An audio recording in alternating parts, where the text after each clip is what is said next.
everyone, and thanks very much for coming back and joining me. Now, I'm in my kitchen. I don't know, I thought I would stand just for a change. Now, this is my spoiler review of the second episode of Netflix series The Witcher. Now, I've already did my first episode spoiler review. If you would like to maybe go back and check that and then check this one out. Now, I haven't seen any other episodes as of yet. I've only got to episode 2 because I'll be honest, I was kind of confused at the date that they released this, and this isn't me like complaining or trying to like nitpick or whatever, but I'm just being serious. At this time of year, for me personally anyway, I sit and watch a lot of like, you know, DVDs and stuff like that, like Christmassy stuff. But anyway, so we're going to go on and we're going to do my spoiler review of episode 2 of The Witcher. And I will be honest now, in case anybody doesn't know, I'm a big fan of the games. My favourite one is Wild Hunt, which is the third one. And I am actually near the end of the 5th novel by the Polish fantasy writer Andrzej Sapkowski of these books, of the Witcher books. Now, I will sort of talk about just sort of like a couple of differences and stuff like that, or anything that like how it comes up in the books or whatever. But this firstly was what I want to say is what I love about this series that's really cool and refreshing, because from the books that I've read so far, you know, the first 2 episodes are very heavily based on the first novel, which is called The Last Wish. And I just thought I'd sort of like talk about that, because, you know, it might be, you know, something that's interesting or at least somewhat informative. I hope so anyway, for some of yous. But basically what I like is the fact that it's not word for word all the time and scene by scene, you know, exactly how it is in the book, you know, because I'm not the type of person where, I mean, for example, I love The Lord of the Rings. I have never read the books, although if I had, I'm not the type of person that would go back and like be nitpicking everything and going, oh, well, it's not like this in the books, it's not like that. End of the day, say unless they go completely like contradict themselves, or they go like, outright woke or something like that, then it's not going to bother me. It really isn't. But so far, I love that, you know, it's not exactly the same the whole way. So that's what I'm trying to say. But first of all, I didn't even remember to mention in my first episode review, because I was just that excited and rambling on. But the visuals were absolutely stunning. Absolutely stunning. I think the visuals in the first 2 episodes so far have really like blew me away. I think hats off to Netflix, seriously. And these episodes are an hour long, but the thing about it is, same as the first episode, it doesn't seem like an hour long, because for me anyway, I enjoy it and it doesn't seem slow paced or anything like that. And I have heard some people say, my partner thought it was slightly slow paced for the first episode as well. He didn't say anything about the second episode, so maybe he was fine with the pacing. But maybe I was thinking maybe it's because, you know, I have read most of the books. Maybe that's just me. You can let me know, you know, if you're not familiar with the books or anything, you can let me know if you felt that it was so slow paced. The music is top notch. It really suits the whole lore of The Witcher. It's very sort of Celtic, very folky sort of a sound, and of course a lot of folklore within The Witcher. And I love that we got to see a lot of more close-up shots of Henry Cavill as Geralt, and I think his eyes and everything, oh, he just looks the part. He looks absolutely phenomenal. And, you know, I did do a video speaking about a week ago about like the contacts he had to wear, like God love him. It was affecting his eyes, and he was told that he could like went blind essentially. That's what I read anyways, whether, you know, if that's true, like wow, that's crazy. But what I want to say is he suits the part down to a fine art. Like, he literally sounds like the voice actor from the game Wild Hunt. And, you know, even if you were to go on to YouTube and type it in and, you know, listen to Geralt actually speaking, I think that would be actually a good idea for people to do who aren't familiar. Is maybe just do that and look up Geralt actually speaking in the game The Witcher Wild Hunt, because he really does sound like that voice actor. And honestly, he is a huge fan of the games and the fantasy novels as well. So I wouldn't be surprised if Henry Cavill, the dedication he's put into the show, by the way, has been phenomenal. I really appreciate that as a fan of The Witcher. And I actually think that he's been sitting down and like literally like rehearsing and going over and over and over and copying, you know, like the way to talk and everything. And I don't know, I just love he's perfect, honestly, he is perfect as Geralt. But moving on, we got introduced to the character Yennefer in this episode at the beginning. And if you are a gamer and you know you've played Wild Hunt, you will of course know the character Yennefer. From the game, you know, even if you haven't, you know, read the novels or anything like that. And then she gets transported to a place called Aretuza. And Aretuza is, the best way to describe it, it's pretty much like a magic school or like a magic academy, pretty much. And I thought that that was absolutely breathtaking, location-wise. Phenomenal, visuals amazing, like with the bridge and the water and everything. And it kind of reminded me of a place where I live here in Ireland called the Giant's Causeway. Now, if you're not familiar with the Giant's Causeway, or I'm sure some of you know where the Giant's Causeway is and what it looks like, but from pictures and stuff. But yeah, it kind of reminded me of the Giant's Causeway. So that's really cool. Now, Ciri, I mentioned in my episode 1 spoiler review, I really like her, and her face really reminds me of when Ciri was young in the game Wild Hunt, and Geralt was training her and everything. I think her little face looks so like her, so I think she was fantastically well casted. You know, as was, of course, Henry Cavill. But I honestly think, like, when I seen her in the trailers, I kept saying, like, oh, I think Ciri's going to be really good and everything. And I was really happy from the trailers with what Ciri looked like for her character. And, of course, you know, as a continuation on from episode 1, you know, she is, you know, trying to get away from the Nilfgaardians and make sure they don't catch her or capture her or whatever. And because she's light hair, she was using mud on the ground in the forest, you know, like cover her hair and everything, so that they won't track her down as easily. I really like her character so far, and I'm excited to see more from her. If anybody knows if she's been in any other like movies or anything like that or series, please let me know, because I really want to kind of see what she's like as an actress and other things. As well, we were introduced to the character Dandelion. Now you're going to be like, Dandelion? Say what? If you're not familiar with the books. Now, of course, these books, they're Polish books, right? But obviously I have the English version because I don't speak Polish. Now, I was in Poland for my holiday.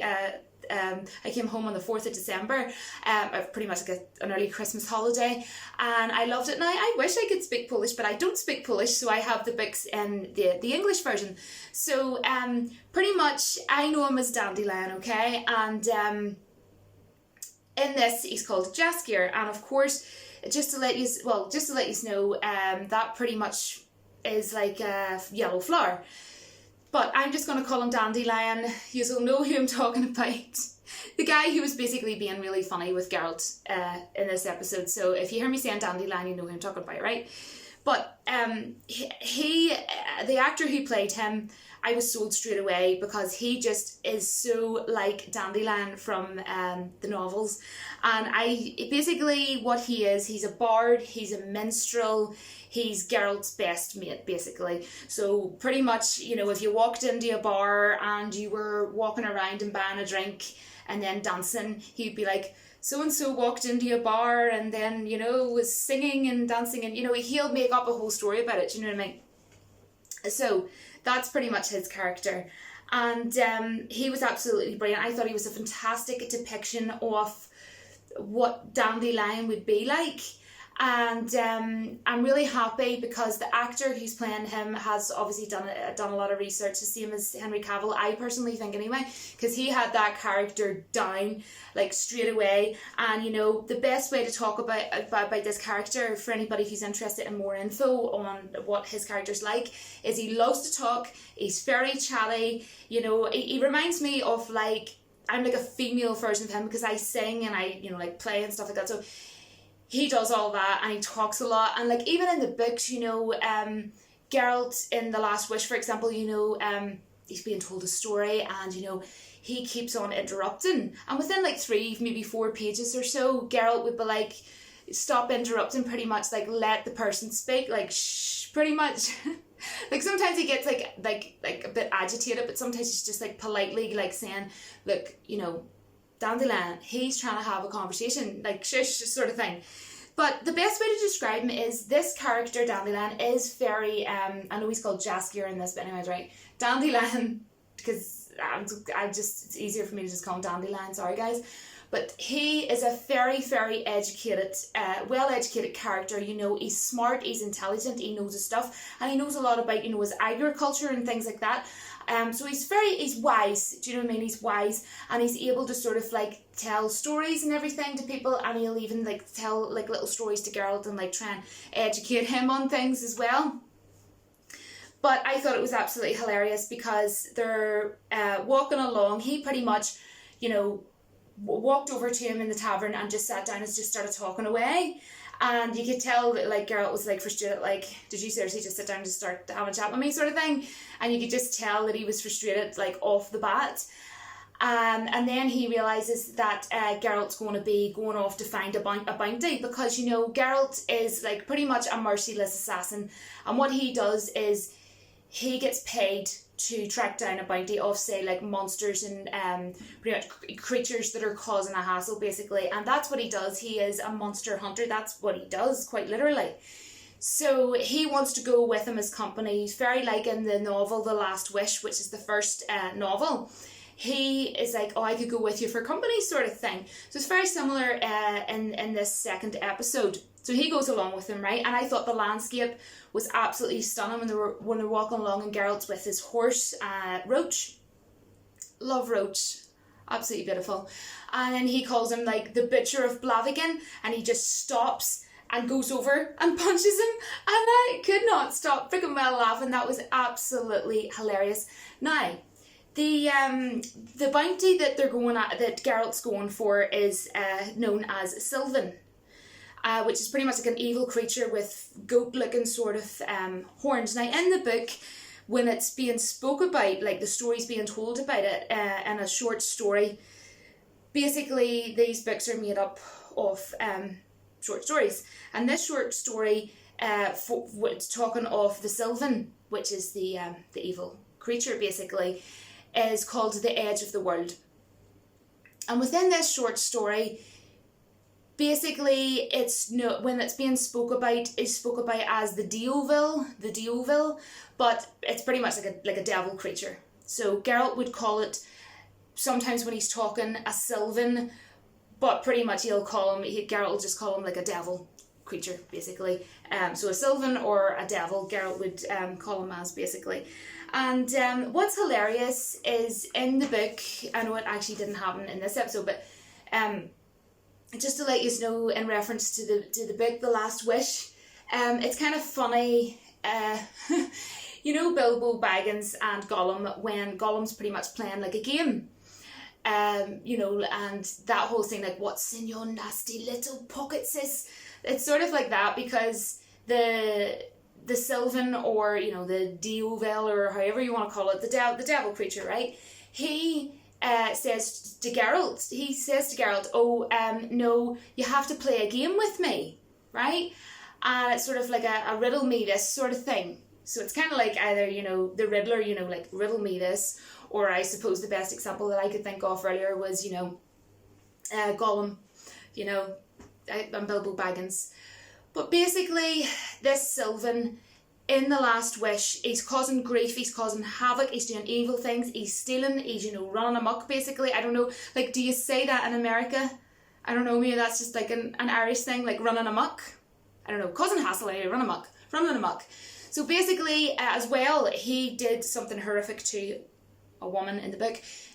Something that, you know, forcibly to a woman that no woman would want done, basically. Something horrible. I think you'll catch my gist. I'd rather not say the word on my channel, but you probably get the gist.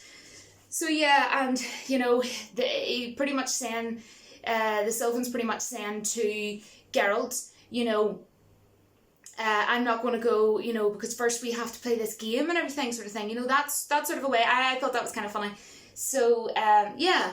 And another thing that I wanted to say was there is a Sylvan in the game Wild Hunt. Now, it doesn't obviously look like exactly like how it looked in this episode 2. But what I will do is I will now try to bring up a clip within this video just to let you see from the game. And then as well, actually, because I was saying earlier, you'll be able to actually get to hear Geralt speaking, and you'll be able to see just how well he actually sounds, how well Henry Cavill's actually doing for this series. So here we go. Royal in form, but never thought he'd be corpulent. Fattened up nicely at those peasants' expense. Expense? Expense? Not a word about the help I give in return. Blessings, absolutions, enlightened advice. Believe me, these folks need all of it. I'd watch over them still if they fulfilled their end. But lately they offer these pathetic scraps. That they steal from the mouths of their children, and to make matters worse, you cast a curse on them. And I'll not... What I forgot that I really wanted to say was it was absolutely hilarious, the whole scene with the Sylvan and Geralt, because when they're sort of like fighting and having like a spat, he goes, what happened? Geralt says to him, what happened? Did your mother like F a goat? You know, gonna try and keep it somewhat PG here, guys. Did your mother F a goat or something like that? And then I can't remember what it was exactly he said, but he then pulled a bit off Geralt's hair and said, did your mother like a snow was it like a snowman or something like that, or because his hair is white? I don't know, I just thought that was absolutely hilarious. Now, one thing that I really wanted to get to was I've noticed in some people's reviews that they're saying that Henry Cavill is a bit dry and he's a bit blasé, but what I want to sort of say is I understand if you haven't sort of maybe read the books or played the games or anything like that, because from being a fan of both, I mean, I know I'm pretty much towards the end of the 5th book, but from everything I know, from being a fan, is what I can let you know is just kind of for maybe a bit of information, if hopefully this helps, or if maybe it might interest someone, I don't know. But that is what Geralt of Rivia is like. He is a very dry character, and even in the novel, The Last Wish, it actually explains, like sometimes it'll be like, oh, Geralt responded dryly, and when someone responds dryly, it means they're dry. Do you get where I'm coming from? So yeah, I just kind of wanted to say that because I think, being a fan of The Witcher, I think he is doing a perfect job, and he is the best version of what I could have imagined Geralt of Rivia to be, and so much more. And I love that he is so passionate about this, and it's amazing when you're a fan of something to see someone who is the lead character and he has so much freaking passion. I think the music's fantastic, I think visually it's fantastic. I'm loving it so far. I really hope that you've liked this spoiler review, honest review of the 2nd episode. I did quite like Yennefer, but what I will say is I feel like I really want to see more of her before I can sort of like, you know what I mean? But let me know what you think of this. Have you seen the 2nd episode? If so, what did you think? And I will come back with my 3rd episode once I watch it. So thanks so much for watching, and until my next video, don't forget that the Force will be with you always, because it is definitely with Henry Cavill. Bye guys.